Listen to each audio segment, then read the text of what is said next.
It was late night and I was coming back from date with this woman one of my friends hooked me up with.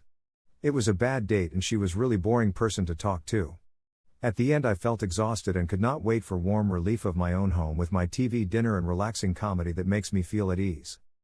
Give me your wallet. Suddenly two big guys with hoodies appeared above me as I was already on the floor. They must have hit me first in order to be more persuasive. I had paid for the dinner for my date so I had only few dollars in my pocket. Suddenly this calm voice said, "I'll give you each $500 if you leave him alone." For some reason they felt embarrassed and they just unwillingly took the money and left. I managed to pull myself together and get back on my feet. Man standing in the corner helped me to the pavement and offered some tea in his shop right around the corner. We walked into this quiet furniture shop with big sign closed written on the main door and lights all turned off except the one in the back where the office was. I inherited this shop from my grandfather. Man said amongst other things, "I can vouch to you son that money I gave them will not go to waste.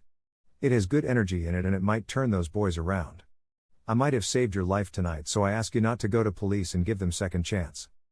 I agreed although I was still angry as hitting the floor was not easy on my back and I still felt the pain. He prepared chamomile tea and warm fluid made me feel a little bit less anxious.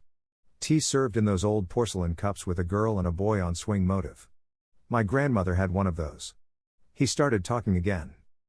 "You see when my grandfather came to this country he was very poor and some guys he met on a boat managed to convince him to become a thief. They even praised occupation as refusal of living under control of authorities. When he went of the boat he saw this woman vulnerable and alone but carrying very nice purse and he decided to track her down and take her purse and anything that was in it.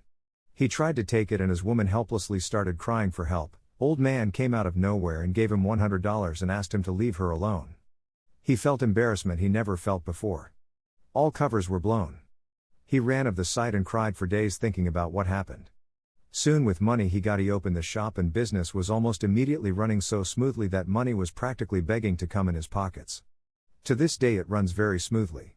Later in life he examined what happened that day and recreated the same thing wherever he could. Each time when he paid somebody out of debt or got somebody out jam for no reason at all businesses would blossom and new lives would be born, some of them geniuses, doctors and great humanitarians. He kept record of these events and kept these stories in a very tight circle.